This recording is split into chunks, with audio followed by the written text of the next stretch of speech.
O presidente Jair Bolsonaro acaba de ter a sua inocência decretada. Hoje, dia 20 de fevereiro de 2026, Bolsonaro está absolvido de todas as principais acusações que a esquerda tem feito a ele nos últimos anos. Como, por exemplo, de que ele seria corrupto, genocida e ainda autoritário. O presidente Jair Bolsonaro recebeu a sua sentença de absolvição com muita alegria. E é claro que este petista vagabundo, responsável por uma denúncia, vejam só, anônima há 2 anos atrás do Ministério Público Federal, está se rasgando inteiro, para não falar outra coisa. E é claro que o ministro Alexandre de Moraes sofreu mais uma derrota, pois a narrativa que ele e parte da imprensa brasileira, liderada pela Globo, de que Bolsonaro seria corrupto e genocida, acaba de ser devidamente enterradas graças a uma corajosa juíza. Aqui no meu canal, você sabe, inúmeras narrativas eu tenho desmontado a respeito do presidente Bolsonaro.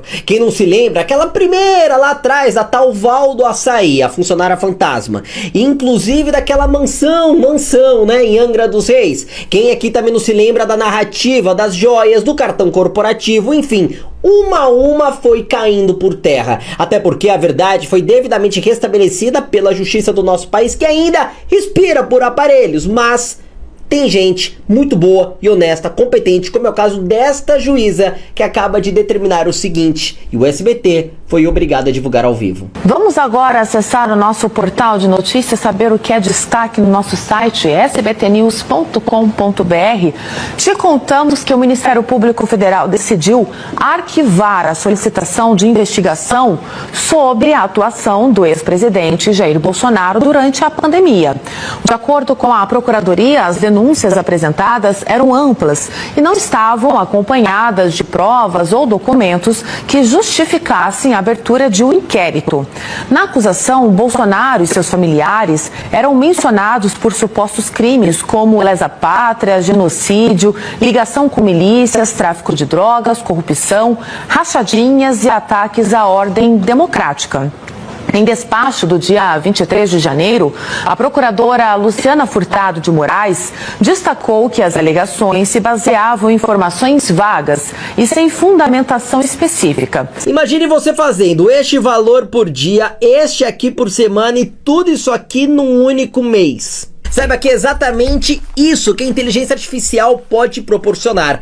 Eu, Felipe Lintz, criei um método onde eu mesmo vou te ensinar sobre como a ferramenta mais poderosa já criada pela internet está pronta para trabalhar quase que de forma automática para você e colocar isso aqui, ó, grana de verdade dentro do teu bolso. É um método validado onde você vai ter garantia de 7 dias. Se não gostar, eu mesmo vou devolver cada centavo seu investido. E detalhe, não estou falando aqui de um método onde vou te ensinar a vender, muito menos um curso do próprio curso. Não se trata de golpe, muito menos de falsa promessa. São milhares de pessoas que deram a chance para eu ensinar elas e hoje estão fazendo estes números aqui. E claro, não querem parar mais. Então, para você começar hoje mesmo, saiba que é muito simples. Eu peço para que você fique até o finalzinho deste vídeo, pois é lá no final que eu vou te mostrar todos os detalhes. Bora, tô te esperando. Sensacional! Quantas vezes a gente não viu a Globo, petista, algum amigo seu falando Bolsonaro é genocida, porque o Bolsonaro é corrupto.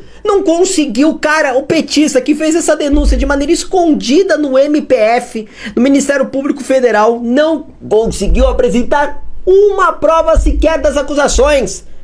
Mas a boa parte da imprensa, de maneira canalha, covarde, vil, alimentaram estas falsas narrativas. Inclusive isso atrapalhou em muito a reeleição do presidente Jair Bolsonaro, porque ficavam, quem é que não se lembra, 24 horas por dia, 7 dias por semana, acusando Bolsonaro de corrupção, Bolsonaro de genocídio, acusando Bolsonaro de ser autoritário, antidemocrático, de perseguir a oposição. Só que agora, cada uma dessas mentiras estão devidamente enterradas. O mínimo que a Globo deveria fazer é um pedido de desculpas a Jair Bolsonaro. O mínimo que o ministro Alexandre de Moraes deveria fazer é pedir perdão a Bolsonaro, porque ele também ajudou a endossar esse tipo de narrativa, através de algumas de suas decisões. Bolsonaro não conseguiu governar durante os seus 4 anos, devido também à interferência do Supremo no governo do nosso presidente. Enquanto isso... Detalhe, a gente precisa deixar claro aqui, a absolvição de Bolsonaro dessas narrativas foi feita de maneira unânime. 3 magistrados, não foi somente uma juíza. Foram 3 juízes que determinaram que Bolsonaro está absolvido por falta de provas. Enquanto isso, Lula precisa lidar com inúmeros problemas, como o do INSS, Banco Master e por aí vai.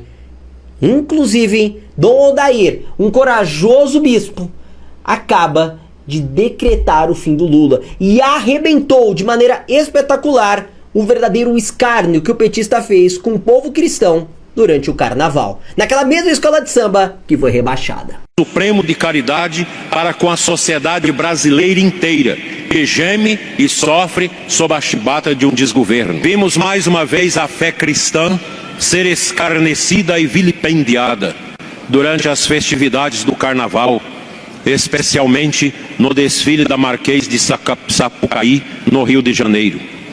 Sob o pretexto de arte e liberdade de expressão, assistimos a um ataque deliberado aos valores mais sagrados para nós, com um deboche particular dirigido à família tradicional, à família conservadora, pilar da sociedade e santuário da vida. Uma crítica também azeda ao produtor do campo, que abastece com seus muitos impostos os cofres desse governo. Mas o que torna esse estardalhaço ainda mais grave, ainda mais revoltante, é saber que todo esse deboche da família, dos trabalhadores, todo esse incentivo à cultura do ódio, toda essa divisão cada vez mais profunda em nosso Brasil, foi patrocinado pelo dinheiro público. Sim, irmãos, com a desfaçatez de um governo que não cumpre com as suas obrigações fundamentais para com o nosso povo, um governo que não educa, que não cuida da saúde, que não oferece segurança, quis fazer daquele momento um momento político, um momento eleitoral, uma campanha presidencial antecipada. Enquanto nossas crianças não têm escolas adequadas, enquanto nossas famílias sofrem com a falta de oportunidades e com a violência. Recursos públicos foram desviados para financiar a profanação de nossos valores mais caros. Isso não é apenas um ataque à fé, é um roubo da esperança do nosso povo. Este não é um fato isolado, mas o sintoma de um projeto cultural que busca desconstruir a identidade de nosso povo. Uma identidade que foi forjada sob o signo da cruz de Cristo. Propõe-se um modelo de família que o Catecismo da Igreja Católica nos ensina a discernir como contrário ao plano de Deus.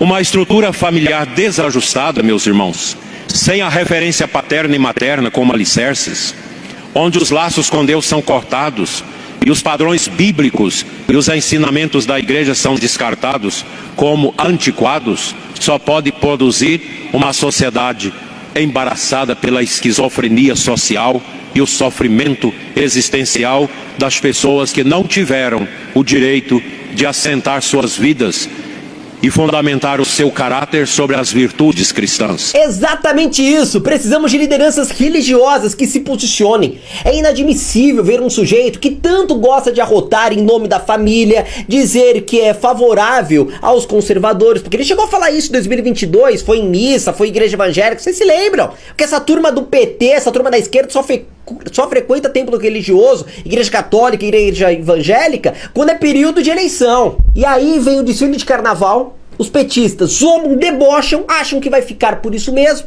Imagino que a população de bem, os cristãos, os conservadores vão se esquecer daqui 6, 7 meses. Só que o Dom Odair, na sua fala espetacular, deixou muito claro: se você é cristão, você não pode ser petista.